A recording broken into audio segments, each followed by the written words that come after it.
करण France अपने business meeting के लिए गया था और अब वो वहाँ का सारा काम खत्म करके आज इंडिया लौटा था। करण दिल्ली एयरपोर्ट पर इंतज़ार कर रहा था अपने ड्राइवर का, क्योंकि उसके ड्राइवर ने बोला था कि वो एयरपोर्ट पिक करने के लिए आने वाला है। काफ़ी टाइम हो गया था लेकिन वो नहीं आया और न ही उसका कॉल लग रहा था। कुछ देर बाद करण का फ़ोन स्विच ऑफ हो गया क्योंकि चार्ज नहीं था। इंतज़ार करते करते बहुत टाइम हो गया था, तो करण ने सोचा कि वो टैक्सी से ही चला जाए। फिर वो अपना सारा सामान लेकर एयरपोर्ट से बाहर निकला और टैक्सी की राह देख रहा था कि कोई आए। तभी एक टैक्सी आते देख करण उसे हाथ दिखाकर रोका और जैसे ही बैठने गया तो एक लड़की दूसरे साइड से टैक्सी में बैठ गई। करण ने कहा कि ये टैक्सी उसने रोकी है, तो वो बोली तो क्या हुआ, बैठी तो मैं पहले ना, अब दूसरी टैक्सी ले लो। करण फिर उससे कहा कि आपको किस तरफ जाना है। उसने कहा मैं कहीं भी जाऊं, आपको उससे क्या मतलब। उसका ये सब सुनकर करण को थोड़ा गुस्सा आने लगा। एक तो मैं कब से इंतज़ार कर रहा हूँ, ड्राइवर नहीं आया मेरा, और ये इधर मुझसे बहस कर रही है। फिर करण भी टैक्सी में बैठ गया और बोला भैया चलो। वो लड़की ज़्यादा कुछ नहीं बोली और आगे चल के उसका घर आ गया, तो वो करण से पहले ही उतर गई और करण आगे निकल गया टैक्सी में। फिर जब करण को प्यास लगा तो वो पानी पीने के लिए पीछे वाली सीट से पानी की बोतल लेने गया, तो देखा उधर एक छोटा सा हैंड पर्स था जिसमें एक पैन कार्ड, आधार कार्ड और एक छोटी सी डायरी थी। वो पर्स उस लड़की का था। करण ने ड्राइवर को बोला कि देखो, ये उस लड़की का पर्स इधर छूट गया है, तुम इसे पुलिस स्टेशन में जाकर जमा कर देना। फिर वो ड्राइवर बोलने लगा कि नहीं साहब, मैं नहीं पढ़ना चाहता ये पुलिस के चक्कर में। वो उधर सवाल पूछते हैं, बार बार पुलिस स्टेशन बुलाते हैं। मैं ठहरा एक ड्राइवर, दिन भर गाड़ी चलाकर कुछ पैसे कमाता हूँ। अगर पुलिस स्टेशन के ही चक्कर काटता रह गया तो खाऊंगा क्या। साहब ये काम आप ही कर दो, आप पुलिस स्टेशन जाकर जमा कर देना। फिर करण ने सोचा ठीक है, मैं एक जिम्मेदार नागरिक होने के कारण ये तो कर ही सकता हूँ, और फिर करण का घर आ गया। करण ड्राइवर को उसका भाड़ा देकर उतर गया। करण घर में करण के अलावा उसके मम्मी पापा रहते थे। करण उनसे मिला, उनका हालचाल लिया और पूछा कि ड्राइवर आए क्यों नहीं एयरपोर्ट पर मुझे लेने हैं। तो माँ ने बताया कि रास्ते में गाड़ी खराब हो गई, तो उसने तुमको कॉल किया लेकिन तुम्हारा फ़ोन ऑफ था। तो उसने घर पर कॉल करके बताया कि वो गाड़ी ठीक करवाने के लिए जा रहा है। करण ने कहा ठीक है और अपने कमरे में चला गया आराम करने के लिए। जब करण शाम को सोकर उठा तो अपना कमरा ठीक करने में जुट गया, जो कि बहुत ही बिखरा हुआ था। तभी करण को वो उस लड़की का पर्स दिखा जो उसमें गाड़ी में मिला था। करण ने उसे खोला तो उसमें डायरी था। उसे निकाल कर देखा, उसमें कुछ फ़ोन नंबर लिखे हुए थे। उसमें एक नाम था सालू। करण ने उस नंबर पर कॉल किया और उसे बोला कि मुझे एक पर्स मिला है गाड़ी में जिसमें यह डायरी है, इसमें तुम्हारा नाम है और एक पैन कार्ड और आधार कार्ड भी है। उसने पूछा कि आधार कार्ड पर नाम क्या है। करण आधार कार्ड पर देखा और बोला कि कविता। तो सामने से वो लड़की बोली हाँ, ये मेरी दोस्त का पर्स है, वो मुझे बोली थी कि उसका पर्स कहीं खो गया है, मैं उसे बता देती हूँ और आपका नंबर भी दे देती हूँ, वो आपको कॉल कर लेगी। करण ने कहा ठीक है। थोड़ी देर बाद एक नंबर से कॉल आता है। फोन उठाते ही सामने से एक लड़की बोलती है मेरा पर्स आपके पास है। करण ने कहा आप कौन। तो वो बोली वही जिसका पर्स आपके पास है, जिसमें मेरा कुछ बहुत जरूरी सामान है। करण ने कहा हाँ मेरे पास है, तुम उसे टैक्सी में भूल गई थी। वो बोली हाँ, कल आप मुझे डेली कैफे में मिलकर उसे लौटा सकते हैं। मैंने कहा हाँ। वो थैंक्स बोलकर कॉल रख दी। अगले दिन करण कैफे गया उसका पर्स लौटाने के लिए। करण सही टाइम पर पहुंचा था लेकिन कविता लेट थी। करण रुका था उसके लिए। कुछ देर बाद वो आई। आज वो बिल्कुल अलग ही लग रही थी कल से। उसके लंबे घने बाल जो खुले हुए थे, उसने सफेद और नीले रंग का सलवार कुर्ता पहना था, कानों में सुंदर से झुमके भी थे। करण उसे बस देखता ही रह गया। वो धीरे धीरे करण की तरफ चली आ रही थी। करण का ध्यान ही नहीं था, वो बस उसे देखे जा रहा था। फिर वो बोली हेलो, ध्यान कहाँ है आपका, मैं कुछ पूछ रही हूँ। तो करण जल्दी से उठ गया और बोला हाँ, आओ, मैं तुम्हारा ही वेट कर रहा था। वो बोली, हाँ सॉरी, मुझे थोड़ा लेट हो गया। करण बोला, कोई नहीं, ठीक है। फिर करण ने कहा, कॉफ़ी? वो बोली, सॉरी, अभी नहीं, मैं थोड़ी जल्दी में हूँ। आप मेरा पर्स दे दो, मुझे जाना है। करण ने कहा, हाँ दे दूंगा, थोड़ा बैठ के कुछ बात तो कर ही सकते हैं। वो बोली, ज़रूर, लेकिन आज नहीं, कभी। मैंने कहा, ठीक है, लेकिन याद रखना अपनी बात, अगली बार साथ में बैठ के कॉफ़ी पीना पड़ेगा, फिर मत कहना कि आज भी जल्दी में हूँ। वो बोली, हाँ ठीक है, अब मेरा पर्स दे दो। करण ने उसका पर्स दे दिया और बोला, मैं तुम्हें कॉल कर सकता हूँ ना अगली बार मिलने के लिए? वो बोली, हाँ, और चली गई। करण कुछ देर वहां रुका और फिर ऑफिस चला गया। करण पूरी रात कविता के बारे में सोचता रहा। करण उसे भूल ही नहीं पा रहा था। करण को उसकी एक एक बात याद आ रही थी। अगले दिन करण के कुछ दोस्त मिले और वो उसे बोलने लगे कि चल आज पार्टी करते हैं, बहुत दिन हो गए हैं हम दोस्तों ने साथ में पार्टी नहीं किया। करण ने कहा, ठीक है, सब चल रहे हो तो मैं भी चलता हूँ। फिर वो 5 दोस्त एक क्लब में गए। सब वहाँ बहुत नाचे साथ में, फिर थोड़ा ड्रिंक भी किया। तभी करण की नजर एक लड़की पर गई जो लगातार बहुत ड्रिंक कर रही थी। करण ने ध्यान से देखा तो वो कोई और नहीं, कविता थी। आज वो बहुत ही अलग लग रही थी। कहाँ उस दिन जब वो करण से मिली थी सलवार कुर्ते में आई थी, और आज वो शॉर्ट स्कर्ट में, टॉप में और ड्रिंक कर रही है। करण तो बिल्कुल चौंक गया उसे देखकर। करण के पास जा ही रहा था उसे बात करने के लिए, तब तक उसके दोस्त उसका हाथ पकड़कर डांस करने के लिए ले गए।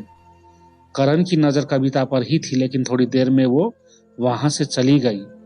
फिर करण ने उस क्लब में इधर उधर ढूंढा, लेकिन वो नहीं मिली। घर जाके करण ने उसे कॉल किया, वो कॉल भी नहीं उठा रही थी। करण उसे बहुत बार कॉल किया, लेकिन उसने करण का एक भी कॉल का जवाब नहीं दिया। अगले दिन फिर करण उसी टाइम पर क्लब गया, ताकि अगर वो आज आई तो वो उधर से उससे पूछ लेगा। करण अंदर जाकर वेट कर रहा था, लेकिन वो नहीं आई आज। फिर करण ने उसे कॉल किया। इस बार उसने कॉल उठाया। कॉल उठाते ही करण ने पूछा, कहाँ हो तुम?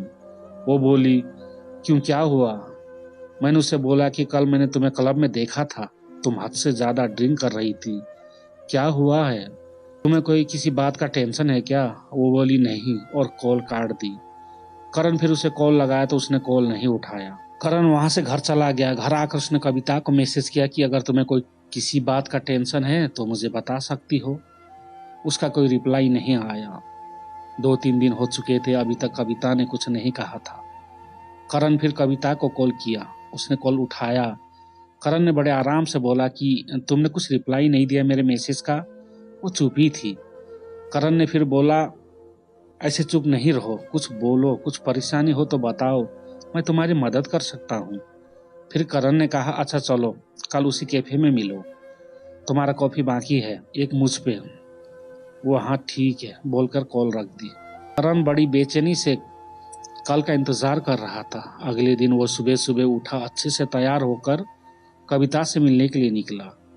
आज करण खुद टाइम से पहले आकर इंतजार कर रहा था। थोड़ी देर में कविता आई। वो बहुत सुंदर दिख रही थी। आज उसने जीन्स टॉप पहना था और बाल वैसे ही खुले थे। वो जैसे जैसे आगे आ रही थी चल के, उसके बाल उसकी आंखों की तरफ आ रहे थे। वो उन्हें ठीक करते हुए आ रही थी। वो आके करण के सामने वाली कुर्सी पर बैठ गई। वो शांत थी। करण ने पूछा, कॉफी? वो हल्की सी मुस्कुराहट के साथ बोली, हाँ। करण ने वेटर को कॉफी के लिए बोला और कविता से बोला, चलो अब बताओ क्या बात है जिससे तुम परेशान हो? पहले तो वो कुछ नहीं बोल रही थी। फिर करण ने कहा, बोलो कुछ। वो बोली कि मैं दिल्ली में अकेली रहती हूँ, यहाँ मैं अपना करियर बनाने के लिए आई हूँ। ये बोल ये बोलते बोलते वो चुप हो गए। मैंने कहा, हाँ आगे बोलो, इसमें क्या हुआ? ये तो अच्छी बात है, तुम अपने करियर पे इतना ध्यान दे रही हो। फिर वो बोली, लेकिन अब नहीं हो पा रहा है, मेरे काम में बिल्कुल ध्यान नहीं रहता। मुझे अपने बॉस से बहुत बार डांट सुननी पड़ती है, और उसने तो यहाँ तक कह दिया कि अगर ऐसा ही चलता रहा तो वो मुझे नौकरी से निकाल देगा। 2 महीने हो गए हैं मेरे इस वार्ताओं से मुझे रोज डांट सुननी पड़ती है। मैंने उसे पूछा, ऐसा क्या हो गया कि तुम इतनी परेशान हो रही हो? वो चुप होकर फिर थोड़ी देर बाद बोली, मुझे कैंसर हो गया है। ये सुनकर करण घबरा गया। आगे वो बोलती रही, 2 महीने पहले मैंने चेकअप करवाया था, तो डॉक्टर ने बोला कि मुझे कैंसर हो गया है, अभी सेकेंड स्टेज पर है। ये सुनकर मैं तब से परेशान रहती हूँ कि कैसे मैं सब कुछ करूँगी, मेरा इस दुनिया में कोई नहीं है। बचपन से ही मैं अनाथ हूँ, बस कुछ ऑफिस के दोस्त हैं। मैं ये बात अपने ऑफिस से भी नहीं बता सकती कि अगर बॉस को पता चला तो वो मुझे नौकरी से निकाल ना दे। 3 महीने पहले ही मेरा प्रमोशन हुआ है, मुझे हेड ऑफ द डिपार्टमेंट बनाया गया है और ये सब हो गया। मैं अब क्या करूं, कुछ समझ में नहीं आ रहा है। ये सब सुनकर करण ने धीरे से उसका हाथ अपने हाथ में लिया और बोला, तुम अकेली नहीं हो, मैं तुम्हारे साथ हूँ। वो चुपचाप करण की ओर देखने लगी। करण ने कहा, हाँ तुम सही सुन रही हो, मैं तो उसी दिन से तुम्हें पसंद करने लगा था जिस दिन तुम अपना के लिए मुझसे मिलने आई थी। ये सुनकर उसने अपना हाथ पीछे कर लिया। करण ने पूछा, क्या हुआ, हाथ क्यों हटा लिया तुमने? वो बोली, नहीं, ये सब ठीक नहीं है, मेरी जिंदगी का भरोसा नहीं है और मैं तुम्हें मेरी वजह से कोई परेशानी नहीं दे सकती। करण उसे प्यार से समझाता है कि नहीं, तुम मुझे कोई परेशानी नहीं दे रही हो, मैं तुम्हारा ध्यान रखना चाहता हूँ, तुम्हें अपनी जिंदगी का हिस्सा बनाना चाहता हूँ, मैं हमेशा तुम्हारे साथ रहूंगा, कभी तुम्हें अकेला नहीं छोड़ूंगा। वो बोली, नहीं, तुम समझो, कल को पता नहीं मैं रहूं या ना रहूं, तुम क्यों खुद को किसी की परेशानी में डाल रहे हो। करण उसे बहुत समझाया लेकिन वो नहीं मानी और चली गई। करण उसके पीछे गया, उसका हाथ पकड़कर रोका और उससे कहा, तुम्हें कभी भी किसी की जरूरत हो तो मैं हमेशा तुम्हारे साथ रहूंगा। और फिर कविता चली गई। करण उसे रोज उसका हाल पूछता था। वो डॉक्टर के पास चेकअप के लिए गई कि नहीं, टाइम पर सब दवाई ले रही कि नहीं। उस दिन के बाद करण ने कभी उसे अकेला नहीं महसूस होने दिया। करण उसे रोज फोन करता था, उसका हाल पूछता था। 4 महीने हो चुके थे ऐसे बात करते करते। एक दिन शाम को फोन पर बात करते करते कविता बेहोश हो गई। करण उसे पुकारता रहा लेकिन वो कुछ नहीं बोल रही थी। करण तुरंत उसके घर जाने के लिए निकल गया। उधर पहुंचा तो देखा कि कविता के घर पर कोई नहीं था। फिर उसके पड़ोसियों से पूछा तो पता चला वो हॉस्पिटल ले गए हैं। मैं तुरंत हॉस्पिटल पहुंचा, इंक्वायरी डेस्क पर उसके बारे में पता किया और उसके रूम की तरफ गया। वो 2-3 लोग खड़े थे जो कविता को हॉस्पिटल लेके आए थे। करण उनसे पूछा कि क्या हुआ कविता को, तो वो बोले कि कविता अपने घर में बेहोश होकर गिर गई थी। वो तो उसके घर का दरवाजा थोड़ा खुला था तो एक बच्चे को बॉल खेलते खेलते उसके घर में चला गया, तो हमने जाकर देखा ये बेहोश पड़ी थी। कविता अकेली रहती है ये, तो हम उसे हॉस्पिटल ले आए। तभी आईसीयू से एक डॉक्टर बाहर आए और बोले, कविता की हालत खराब है, हमें उसका ऑपरेशन करना पड़ेगा। करण ने पूछा, ऑपरेशन के बाद कविता बिल्कुल ठीक हो जाएगी ना? डॉक्टर ने कहा, अभी कुछ बोल नहीं सकते। करण ने कहा, डॉक्टर आप ऑपरेशन की तैयारी कर लीजिए और पैसे की कोई फिक्र ना करें। ये सुनकर डॉक्टर चले गए। पूरे 5 घंटे बाद ऑपरेशन रूम से डॉक्टर बाहर आए। करण जल्दी डॉक्टर के पास गया और पूछा, कविता कैसी है? डॉक्टर ने कहा, ऑपरेशन सक्सेसफुल हुआ, घबराने की कोई बात नहीं। करण के जान में जान आ गई। उसने पूछा, क्या मैं कविता से मिल सकता हूँ? डॉक्टर ने कहा, अभी नहीं, कुछ देर बाद। करण ने कहा, ठीक है। फिर करण बाद में कविता से मिला। वो करण को देखकर रोने लगी। करण उसके पास बैठा था। उसने कहा कि बोला था मैंने, मैं हमेशा तुम्हारे साथ रहूंगा। ये सुनकर कविता और रोने लगी। करण उसे चुप कराया और कहा, अभी अभी तुम्हारा ऑपरेशन हुआ है, ऐसे में तुम्हें रोना नहीं चाहिए। हम दोनों बहुत देर तक एक दूसरे का हाथ पकड़कर बैठे थे। फिर वो दोनों घर आए। करण उसका बहुत ध्यान रखता था। करण ने कविता के बारे में अपने घर वालों को बता दिया था, तो अब वो कविता के साथ ही रहता था, उसका ध्यान रखता था। जब कविता पूरी तरह से ठीक हो गई तब दोनों ने शादी कर ली और हमेशा के लिए दोनों एक साथ हो गए।